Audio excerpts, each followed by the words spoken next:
कभी मत बताना बेटे को, जिंदगी में याद रखना, बच्चों को कभी मत बताना कि तुम्हारे पास में कितना धन है।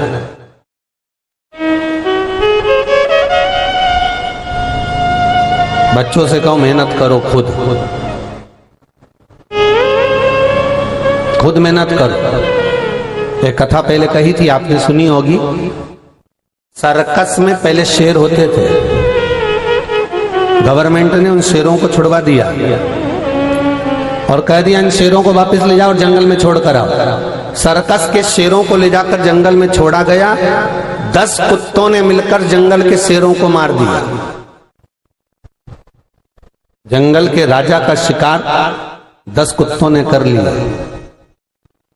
रिसर्च किया गया कि आखिर कारण क्या था, वो जंगल के शेरों को कुत्ते ने कैसे मार दिया। तो मालूम पड़ा कि जंगल का शेर था, पिंजरे में रह कर उसको बैठ कर खाने की आदत हो गई थी, शिकार करना भूल गया था, इसलिए कुत्तों ने उसका शिकार कर लिया। बस ये चरित्र हमारे जीवन में उतार लो। बच्चों से कभी मत कहना कि तुम्हारे पास कितनी प्रॉपर्टी है, बच्चों से कभी मत कहना कि तुम्हारे पास धन कितना है, बच्चों से कभी मत कहना, बहुओं से भी ये मत कहना कि तुम्हारे पास में दौलत कितनी है। बस उनको मेहनत करने दो, उनको जितनी मेहनत कर सकते हैं करने दो। क्यों? क्योंकि आज अगर उनको धन मालूम पड़ गया, एक जगह पर बैठकर खाने की अगर उनको आदत हो गई, एक बार उन्होंने घाटा लगाया, दूसरी बार तुमने भर दिया, तीसरी बार घाटा लगाया, फिर तुमने भर दिया, चौथी बार घाटा लगाया, फिर उसने भर दिया, मालूम पड़े कभी डब्बे में, कभी शेयर मार्केट में, कभी मैच में, कभी इसमें, कभी उसमें, घाटा लगाता गया, तुम भरते चले गए। क्योंकि बच्चे को मालूम है कि पिता के पास बहुत है, बच्चों को मालूम है कि माता के पास बहुत है, इसलिए बच्चों को मत बताओ, क्योंकि इनको जंगल का शेर बनाना जिससे ये दूसरे का शिकार कर सके, मालूम पड़े छोड़कर चले गए,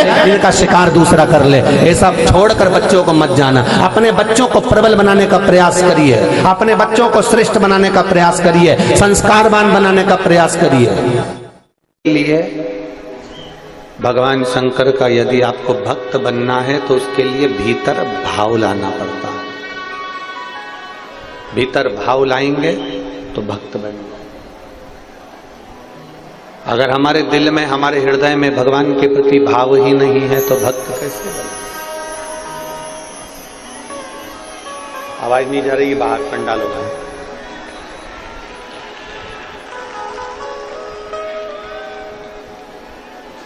श्रेष्ठ भक्त बनना है तो भीतर भाव को लाना पड़ेगा। अगर भाव नहीं होगा तो भक्त बनना भी बेकार। केवल कहने के भक्त नहीं बनना है हमको, केवल किसी ने कह दिया और हम भक्त बन गए ना। भाव तो उत्पन्न करो।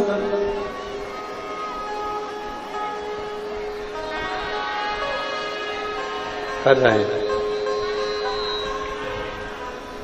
भीतर जब तक भाव उत्पन्न नहीं करोगे तब तक भक्त बनने का कोई मकसद नहीं।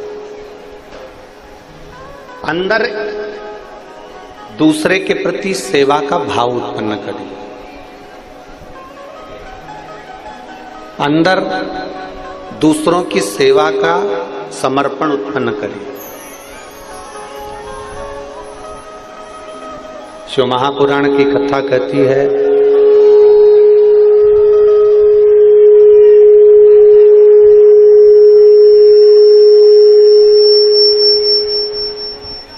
शिव महापुराण की कथा कहती है जब हम भाव उत्पन्न करेंगे तो भक्त बनने का हमको नाटक नहीं करना है, अपने आप भगवान शंकर के भक्त बन जाओगे।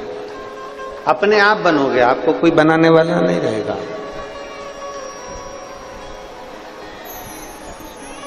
माइक चालू करवाओ इधर के साइड के।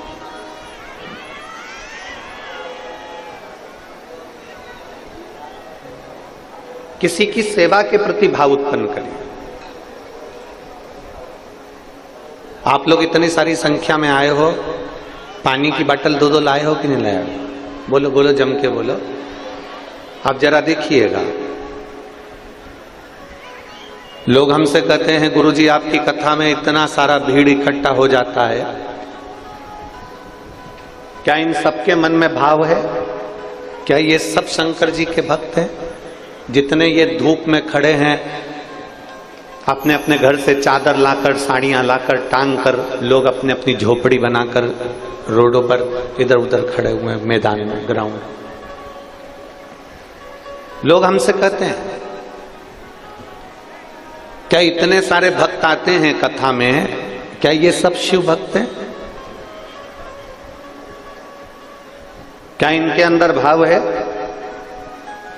हम उनको छाती ठोक कर कह सकते हैं, जो दूसरे को पानी पिलाने के लिए अपने घर से 2 बाटल बैग में टांग कर, वजन उठाकर कथा स्थल तक आ सकती है, तो उसका भाव कुछ कम नहीं हो सकता।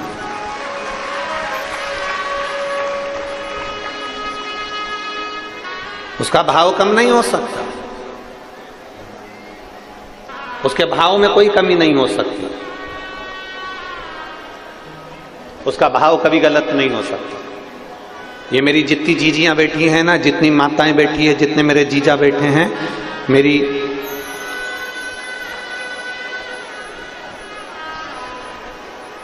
ये जितनी मेरी जीजियां बैठी हैं,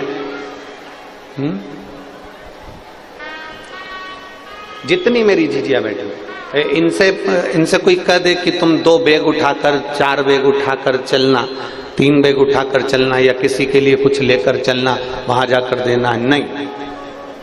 केवल एक शिव महापुराण की कथा एक ऐसी है जिसमें इनका भाव झलकता भी है और भगवान की भक्ति इनके हृदय में समाहित भी होती है।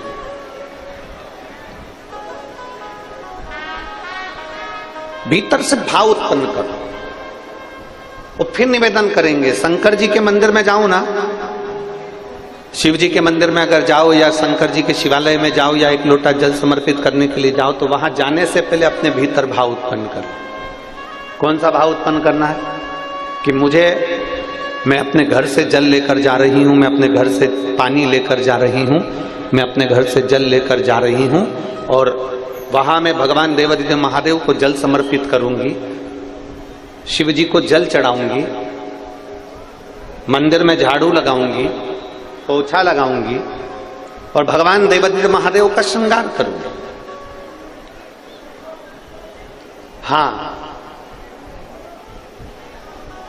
यदि मार्ग में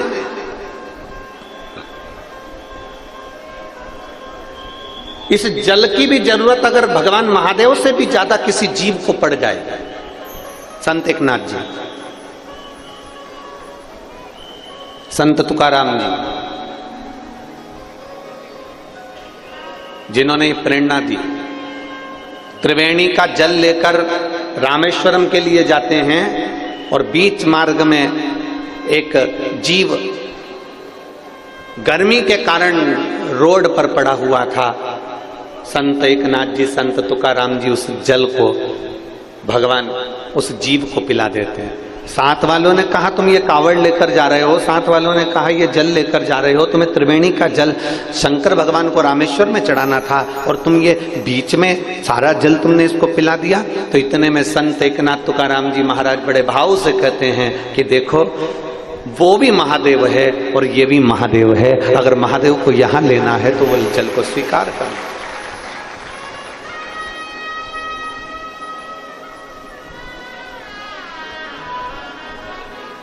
कल शाम का एक प्रसंग है। कल कोई कह रहा था, गुरुजी आप 2 बाटल जल लाने का बोलते हो, 1 बाटल का क्यों नहीं कहते? हमने कहा वो 1 बाटल उसके खुद के काम की रहेगी, और अगर वो 2 बाटल जल लेकर आ रहा है ना, तो उसके अंदर ये भाव है कि मैं दूसरे को पिलाने के लिए लेकर जा रही हूं। अगर हम दूसरे को समर्पण करने का भाव रखते हैं, तो भोलेनाथ भी अपना सर्वस्व तुम्हें लुटाने का भाव अपने भीतर रखते हैं।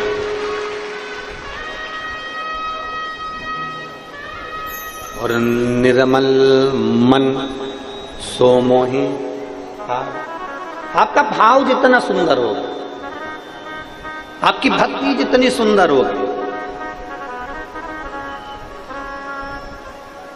उस निर्मल भाव से परमात्मा को ढूंढने में देरी नहीं लगी। निंदा से दूर हो जाओ, चुगली से दूर हो जाओ, बेकार कर्म से दूर हो जाओ। एक बड़ा सुंदर संवाद आता है,